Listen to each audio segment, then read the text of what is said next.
Enquanto você estava preocupado com as contas do mês, com o trabalho ou apenas rolando o feed das redes sociais, algo aconteceu em Jerusalém que fez os estudiosos da Bíblia ao redor do mundo pararem tudo o que estavam fazendo e declararem em uníssono: isso é exatamente o que as profecias descreveram.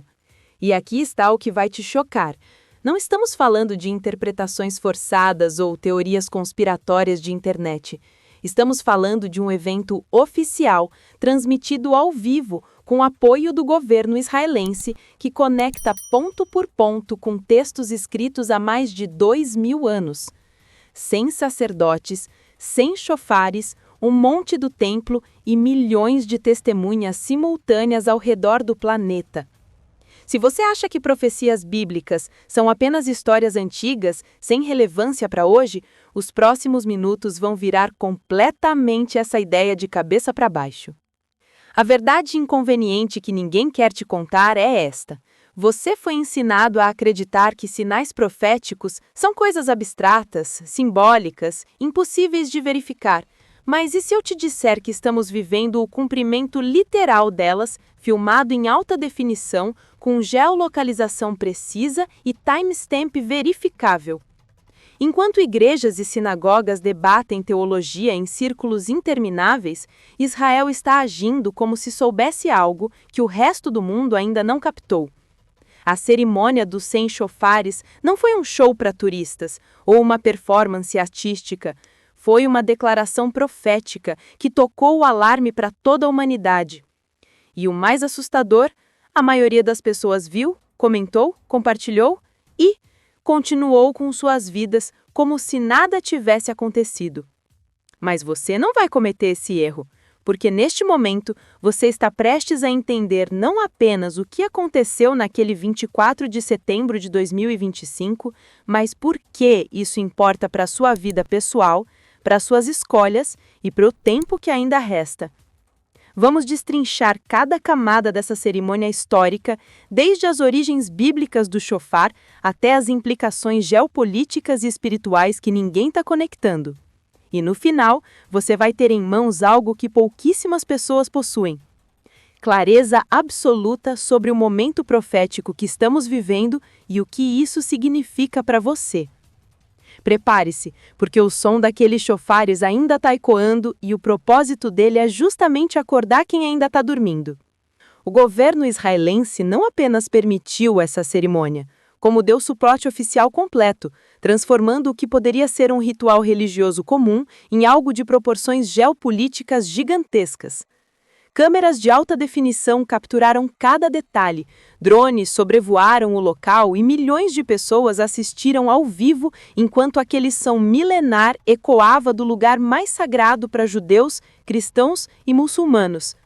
Para ter uma ideia da magnitude, foi como se alguém tivesse ligado um megafone espiritual e gritado para a humanidade inteira: prestem atenção, algo está mudando. E não estamos falando de um grupo marginal fazendo barulho.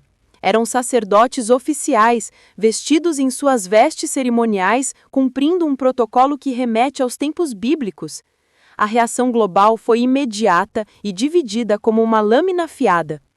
Enquanto milhões de cristãos e judeus interpretaram aquilo como um sinal profético claro de que estamos vivendo os últimos dias antes do retorno do Messias, outros viram como uma provocação política em meio às tensões do Oriente Médio. Estudiosos da Bíblia começaram a conectar os pontos com versículos de Isaías, Joel e Apocalipse, enquanto analistas políticos debatiam as implicações diplomáticas. O que ninguém conseguiu fazer foi ignorar, porque quando 100 chofares tocam simultaneamente no Monte do Templo, com transmissão global ao vivo, não dá para simplesmente mudar de canal e fingir que não viu.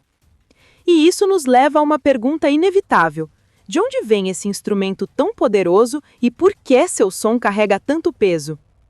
Agora, se você está se perguntando por que um simples chifre de carneiro tem tanto poder simbólico, é porque essa história vem de muito longe. Estamos falando de mais de 3.000 anos atrás, lá no livro do Êxodo. Foi durante a dramática fuga dos israelitas do Egito que o shofar começou a ser usado não como um instrumento musical qualquer, mas como a própria voz de Deus chamando o seu povo. Pense nisso. Enquanto outros povos usavam trombetas de bronze ou prata para suas cerimônias, o povo de Israel recebeu a ordem de usar algo rústico, simples, feito do chifre de um carneiro. Não era sobre beleza estética ou sofisticação. Era sobre humildade e obediência, sobre reconhecer que até o mais simples pode carregar o divino. O momento mais marcante dessa história aconteceu no Monte Sinai, quando Moisés subiu para receber os 10 mandamentos. As escrituras descrevem que o som do chofar ia ficando cada vez mais forte, tão intenso que o povo tremia de medo ao pé da montanha, enquanto fumaça e fogo cobriam o cume. Ali não tinha microfone, não tinha amplificador. Era o próprio Deus usando aquele instrumento para anunciar sua presença e marcar um dos momentos mais importantes da história humana.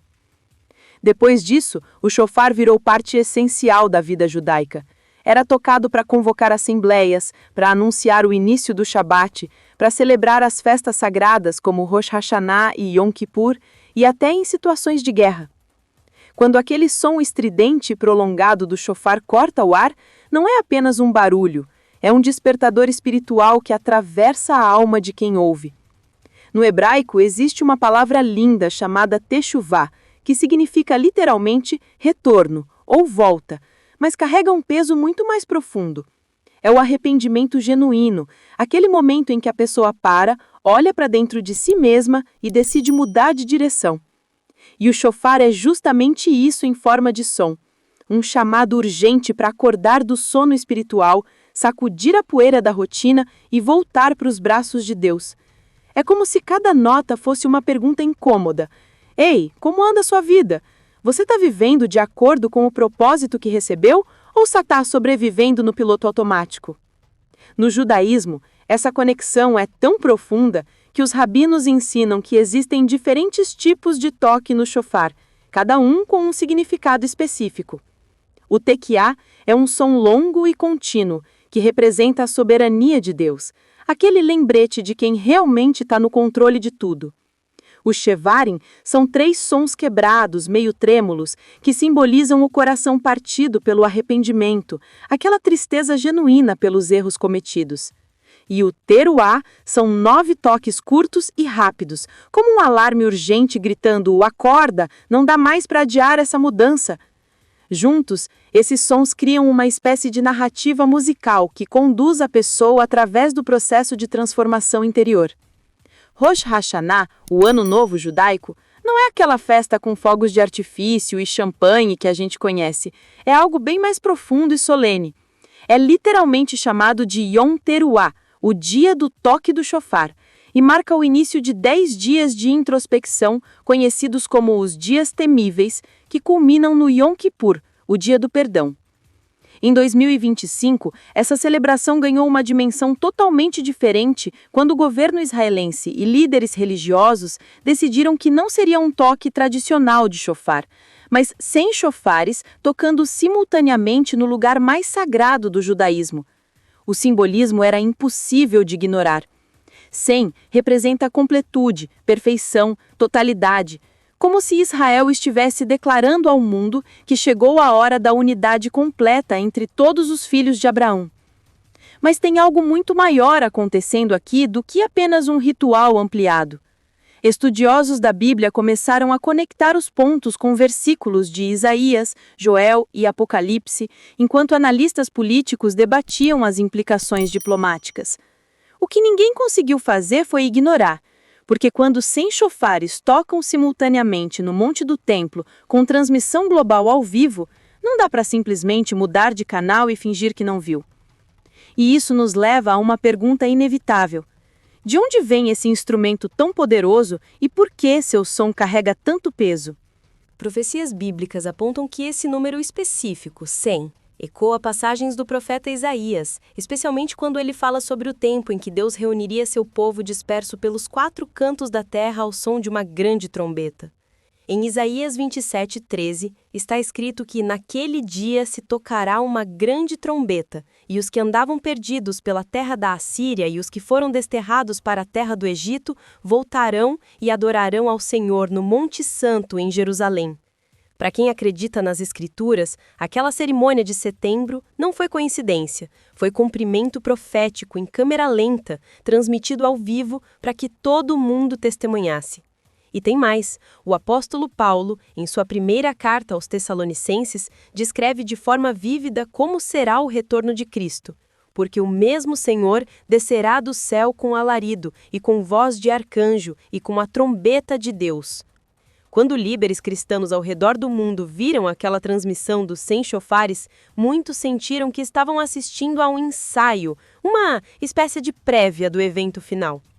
A unidade nacional e espiritual que aquele momento simbolizou não foi apenas sobre Israel se reunir como nação, foi sobre despertar a consciência global de que os tempos messiânicos não são mais uma teoria distante, mas uma realidade se aproximando rapidamente. E essa percepção fica ainda mais forte quando a gente mergulha nas antigas profecias que detalham exatamente o que deveria acontecer antes da chegada desse momento. A Bíblia está literalmente repleta de referências a trombetas e chofares marcando momentos decisivos na história da humanidade.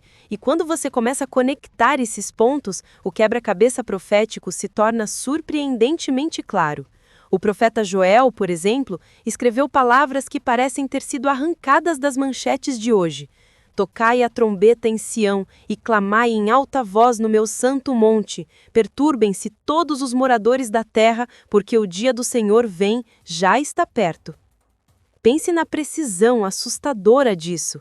Ele fala especificamente de tocar a trombeta em Sião, outro nome para Jerusalém, no Monte Santo, o Monte do Templo, exatamente o que aconteceu em setembro de 2025. Para quem estuda essas escrituras há décadas, aquela transmissão ao vivo não foi entretenimento, foi profecia se materializando diante dos olhos. O livro do Apocalipse leva essa narrativa das trombetas a um nível completamente diferente, descrevendo 7 anjos com 7 trombetas que desencadeiam eventos cataclísmicos nos últimos dias. João descreve que todo olho o verá quando Cristo retornar. E pela primeira vez na história humana, temos a tecnologia para que isso aconteça literalmente: satélites, internet, transmissões ao vivo globais. Quando aqueles 100 chofares soaram, milhões de pessoas em dezenas de países diferentes assistiram simultaneamente, cumprindo de forma quase literal essa profecia antiga. Os primeiros cristãos liam essas palavras sem conseguir imaginar como seria possível o mundo inteiro ver o mesmo evento ao mesmo tempo, mas nós estamos vivendo essa realidade agora, onde um toque de chofar em Jerusalém reverbera instantaneamente em smartphones no Brasil, nos Estados Unidos, na Índia, na África. Para os crentes que levam essas escrituras a sério, o som daqueles chofares não foi apenas um ritual religioso bem produzido, foi o anúncio audível de que o relógio profético está nos minutos finais. É como quando você está esperando um voo e ouve o último aviso de embarcação pelo alto-falante do aeroporto. Não é mais tempo de ficar passeando pelas lojas ou tomando café tranquilamente. É hora de correr para o portão. A conexão entre o que Joel profetizou há 2.800 anos, o que João viu em visão há 2.000 anos e o que aconteceu naquele monte em 2025 é tão direta que até os céticos mais ferrenhos tiveram que admitir que algo incomum estava acontecendo. Mas por trás de todo esse simbolismo profético, existe uma mensagem ainda mais urgente sobre o estado espiritual de uma nação. Pense comigo. Quantas gerações de cristãos de judeus oraram, estudaram e esperaram por sinais como esses que estamos vendo agora? E você, que tem o privilégio de estar vivo justamente nesta época, vai desperdiçar essa oportunidade ficando apático, preso nas distrações da vida moderna, como se tivesse todo o tempo do mundo? Ou vai tomar uma decisão radical hoje, não amanhã? Não na próxima semana, mas hoje, de alinhar sua vida com o propósito eterno, de buscar a techuvá verdadeira e de se preparar espiritualmente para o que está por vir? Porque eu te garanto uma coisa, quando aquela última trombeta soar, não vai adiantar dizer: eu ia me arrepender, eu ia buscar Deus, eu ia mudar de vida. O tempo de agir é agora, enquanto ainda há tempo. E se você chegou até aqui, é porque algo dentro de você reconheceu a verdade nessas palavras. E isso não é coincidência, é um chamado. Então, eu te desafio Aplique esse conhecimento. Comece hoje um processo genuíno de arrependimento e transformação. Estude as profecias por você mesmo. Não confie apenas no que os outros dizem. E, principalmente, não deixe esse despertar espiritual esfriando com o passar dos dias. Para continuar essa jornada comigo, se inscreva neste canal agora e ative o sininho de notificações, porque vamos mergulhar ainda mais fundo nos sinais proféticos que estão se cumprindo diante dos nossos olhos. Novos conteúdos reveladores chegam toda semana e você não pode perder nenhum deles. O chofar já soou, agora é sua vez de responder a esse chamado. Nos vemos no próximo vídeo e que Deus abençoe sua caminhada.